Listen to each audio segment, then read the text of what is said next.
Hello students and welcome again to your YouTube channel Bittu's Biology Class 9 Subject Science Chapter number 7 Diversity in Living Organism का दूसरा video lecture है। ये first video lecture को थोड़ा सा revise कर लेते हैं। डाइवर्सिटी का डेफिनेशन देखा था हमने, ठीक है। डाइवर्सिटी को कहते हैं वैरायटी। क्लासिफिकेशन किस बेसिस पे करते हैं, तो कैरेक्टरिस्टिक के बेसिस पे। कौन से कैरेक्टरिस्टिक ज़्यादा इंपॉर्टेंट है, तो वो वाले जो ज़्यादा बेसिक हैं, जो पहले आए, ठीक है। फिर हमने ये भी देखा कि इवोल्यूशन के साथ क्लासिफिकेशन का क्या लेना देना है। अगर इवोल्यूशन होता है यानी कि डेवलपमेंट होता है तो फिर क्लासिफिकेशन भी चेंज होगा। एंड फिर हमने देखा biodiversity, right, and the definition of mega biodiversity, और उसके साथ साथ कुछ इंपॉर्टेंट कंट्रीज़ के नाम which are important for the from the biodiversity perspective, right. जो डाइवर्सिटी जहाँ पे बहुत ज़्यादा है उन पर्सपेक्टिव के हिसाब से, ठीक है, उस पॉइंट ऑफ व्यू के हिसाब से जो कंट्री ज़्यादा इंपॉर्टेंट है वो सारे एग्जाम्पल्स हमने ख़त्म किए थे। And very important part, criterias which will decide कि भाई कौन सा ऑर्गेनिज्म कौन से ग्रुप में जाएगा, ये क्राइटेरियाज हमने देखे थे।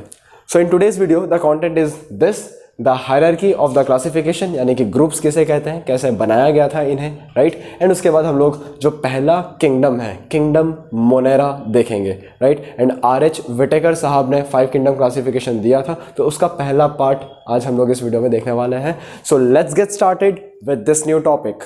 Okay, as you can see here I have written the hierarchy of classification, यानी कि ग्रुप्स। हायरार्की का मतलब मैंने आपको पिछले ही वीडियो में बता दिया था, द सीक्वेंशियल रैंक और अ डेफिनाइट ऑर्डर, है ना, साइंटिफिक मैनर जिससे हम ऑर्डरिंग करते हैं चीज़ों की, है ना, एक एक ऑर्डर में अरेंज करते हैं, उसको हम कहते हैं हायरार्की। अब देखो 3 साइंटिस्ट ने बहुत ज़्यादा कॉन्ट्रीब्यूट किया है इसमें, Ernst Haeckel, R.H. Whittaker, Carl Woese. ये है रॉबर्ट H. विटेकर, ठीक है, एंड कार्ल वूस। ये तीनों साइंटिस्ट या तो फिर बायोलॉजिस्ट बोलो, ठीक है। इन सारे बायोलॉजिस्ट ने क्या बनाया साथ में, इन्होंने कहा कि all the living organisms can be classified into broadest group, ठीक है। ब्रॉडेस्ट ग्रुप्स, ब्रॉडेस्ट मतलब जिसमें थोड़ा भी सिमिलैरिटी है तो उनको साथ में ला दो, ठीक है, उसे हम कहते हैं ब्रॉडेस्ट ग्रुप, यानी बड़े से बड़ा ग्रुप बनाना है। जितना बड़ा ग्रुप उतने ज़्यादा ऑर्गेनिज्म, तो उतनी ही सिमिलैरिटीज़, ठीक है। तो उस हिसाब से हम लोग ब्रॉडेस्ट ग्रुप बना रहे हैं, ठीक है। ब्रॉडेस्ट ग्रुप के अंदर ये जो ब्रॉडेस्ट ग्रुप वाला कॉन्सेप्ट है, इसे बाद में क्या नाम दिया गया, किंगडम्स, यानी एक ग्रुप का नाम क्या, किंगडम।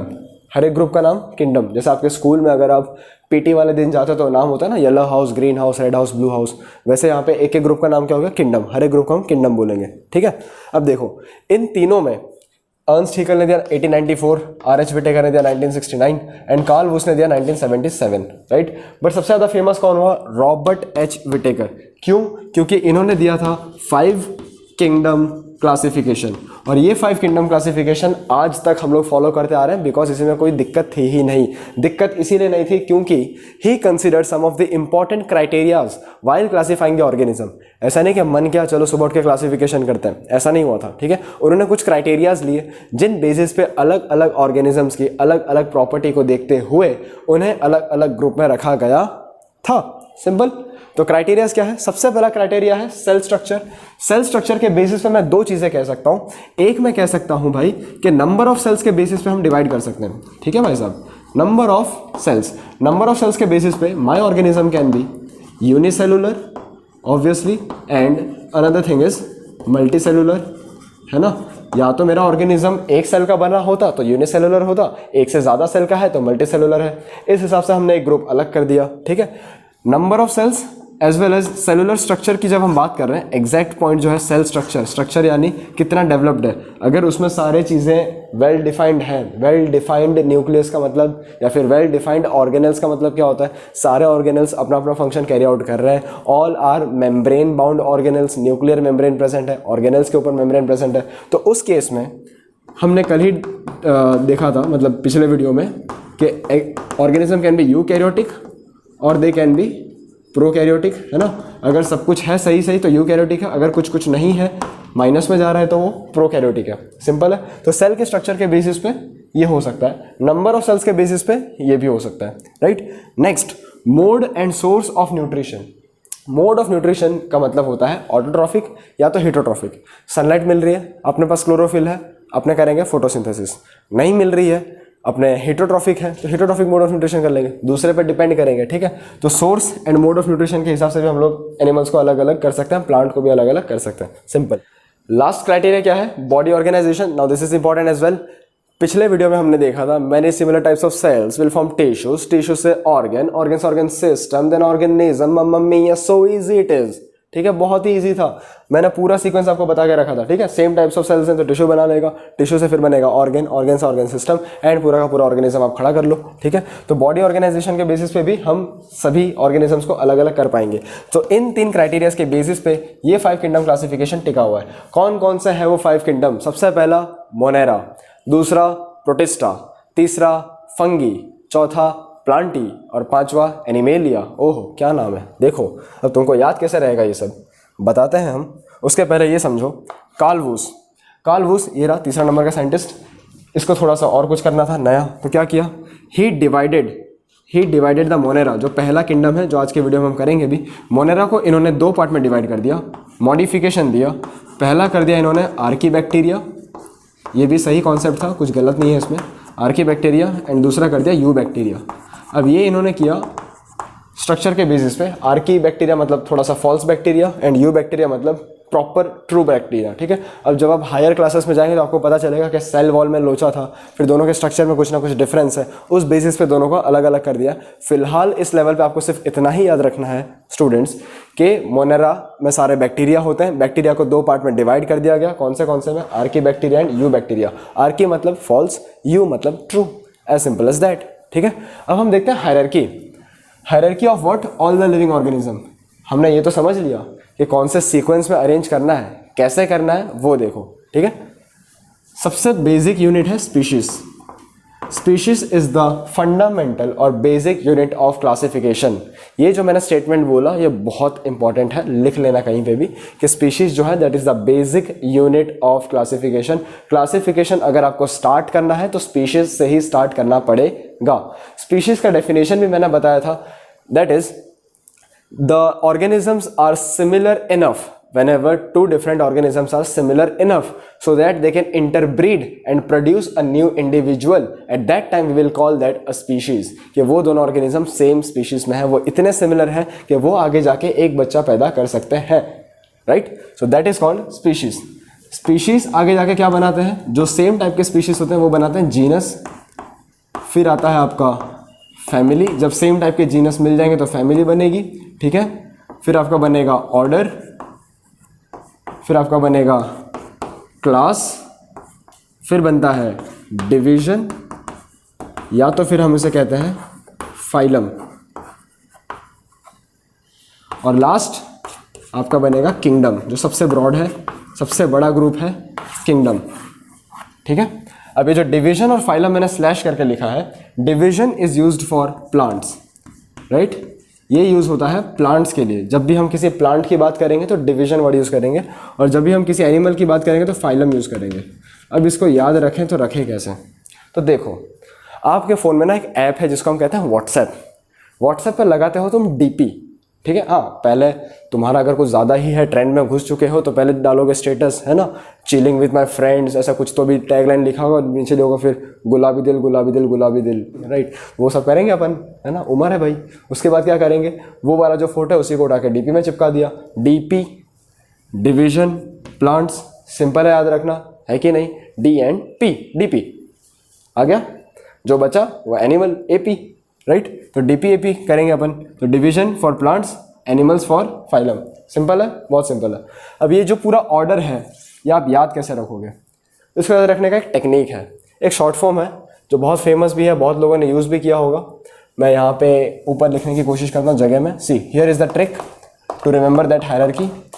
ट्रिक ऐसा है, कीप पॉट क्लीन और family gets sick. Keep pot clean और फैमिली गेट्स सिक, राइट? के से आपका किंगडम आ गया, पी से आपका फाइलम आ गया, फाइलम के साथ डिवीजन आपको लिखना है, सी के साथ क्लास आ गया, ओ ऑर्डर, एफ फैमिली, पूरा का पूरा फैमिली भी आप उठा लो तो कोई दिक्कत नहीं है, गेट्स का जी जीनस, सिक का S species, right?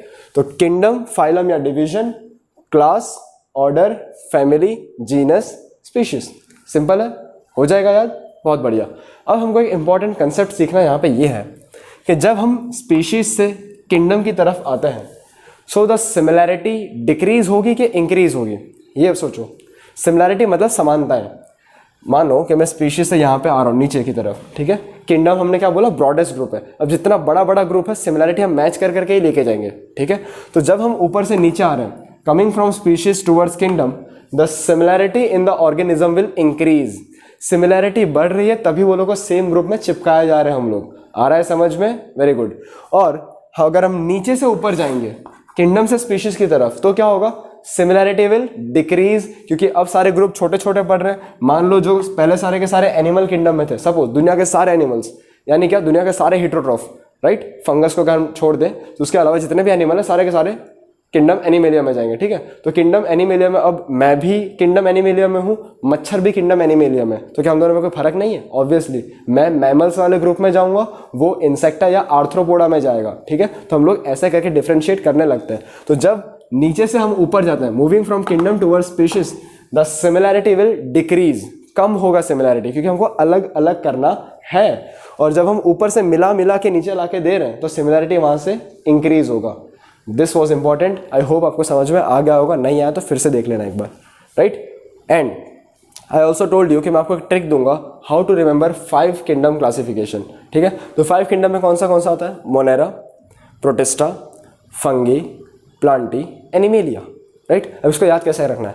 Monera protista में से एमपी उठा लो, मध्य प्रदेश एमपी, फंगी का एफ उठा लो और प्लांटी एनिमेलिया को एज इट इज रहने दो। Madhya Pradesh famous for plant and animals, Madhya Pradesh famous for plants and animals, हो गया। तो Madhya Pradesh MP, monera protista famous, fungi plants and animals, plantae animalia. Clear है? बहुत बढ़िया। Okay, as you can see we have written here do not have well defined nucleus और organelles. इसका मतलब क्या? वेल डिफाइंड का मतलब उसका कंप्लीटली स्ट्रक्चर डेवलप अभी तक नहीं हुआ है, यानी कि ये लोग यहाँ पे ये कहना चाहते हैं कि मोनेरा कैसा है? प्रोकैरियोटिक है, राइट। It is prokaryotic. और न्यूक्लियस बिना न्यूक्लियर मेम्ब्रेन के क्या कहा जाता है? न्यूक्लियोइड, ठीक है। 5th चैप्टर में पढ़ा था आपने। अब यहाँ पे इन्होंने मेंशन तो कहीं नहीं किया प्रोकैरियोटिक, लेकिन एग्जाम में पूछ लेंगे मोनेरा इज प्रोकैरियोटिक, ट्रू और फॉल्स, तुम लटक जाओगे अगर नहीं पता हो तो, ठीक है। तो वेल डिफाइंड न्यूक्लियस नहीं है इसके पास, इसीलिए इसको कहा गया प्रोकैरियोटिक। बात खत्म। Next is do not show multi cellular body design. अभी घुमा फिरा के कह रहे हैं बातों को, है ना। जैसे कि 2 सेंटेंस है, दिल गलती कर बैठा है, गलती कर बैठा है दिल।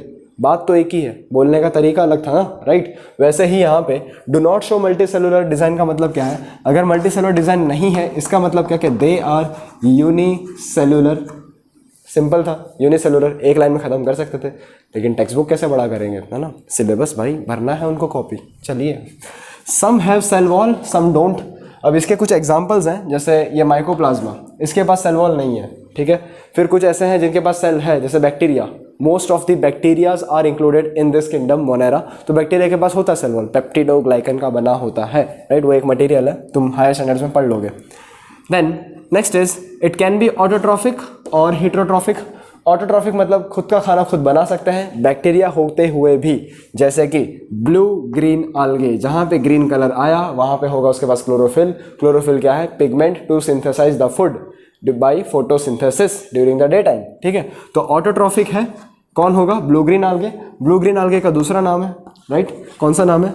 साइनोबैक्टीरिया।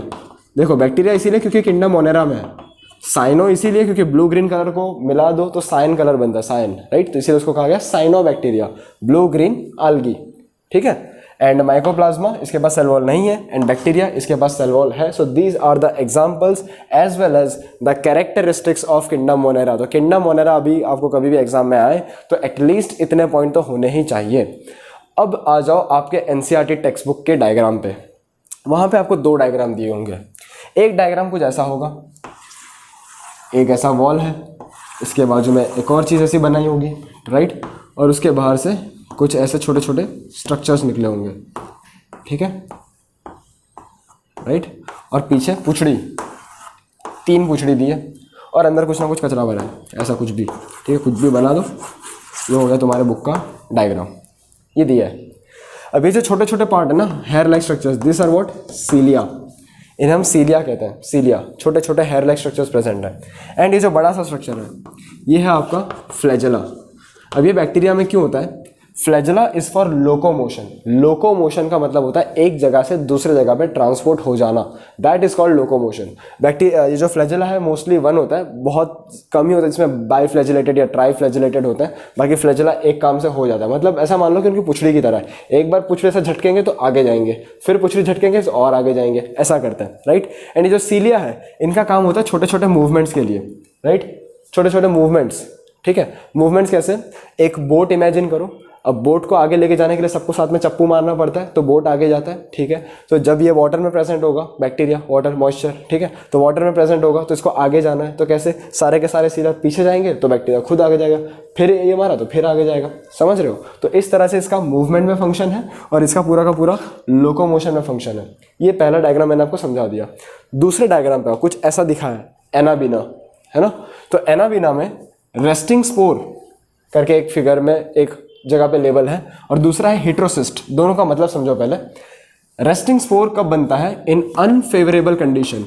अनफेवरेबल कंडीशंस में आपका क्या बनेगा, रेस्टिंग स्पोर।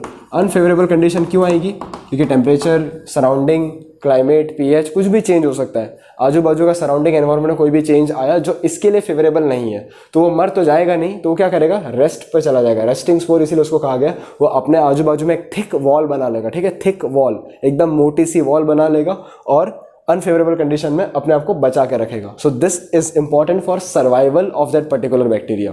बैक्टीरिया को अपना भी तो देखना है ना, ठीक है।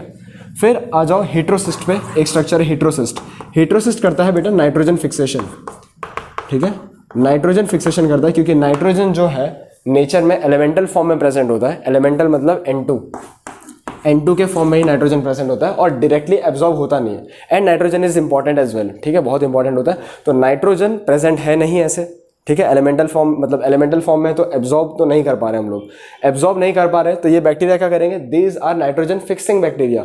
नाइट्रोजन को कन्वर्ट करते हैं अमोनिया में, NH4, या तो नाइट्राइट्स एंड नाइट्रेट्स में, यानी ऑक्सीडाइज्ड फॉर्म ऑफ नाइट्रोजन, ठीक है, ऐसे वो लोग कन्वर्ट करते हैं, फिर बॉडी एब्जॉर्ब कर पाती है। ये आप डिटेल में देखोगे नाइट्रोजन साइकिल में, आगे एक चैप्टर आएगा आपका जिसमें बहुत सारे बायोजियोकेमिकल साइकिल्स हैं, at that time you will see in detail. But अभी सिर्फ इतना समझो, हेट्रोसिस्ट जो स्ट्रक्चर है, सिस्ट, वो क्या कर रहा है, नाइट्रोजन फिक्सेशन कर रहा है, और जो रेस्टिंग स्पोर है वो क्या कर रहा है, अनफेवरेबल कंडीशन में, ठीक है, बुरे समय में इसका साथ दे रहा है, उसको बचा के रखेगा, ठीक है। So this is all about kingdom Monera. I hope you have understood this kingdom very well. आगे के लेक्चर्स में हम लोग बाकी सारे के सारे किंगडम भी देख लेंगे। Thank you so much for watching this, and आप सपोर्ट करते रहेंगे खूब तो भैया पढ़ाते रहेंगे on YouTube. Thank you so much for watching this video again.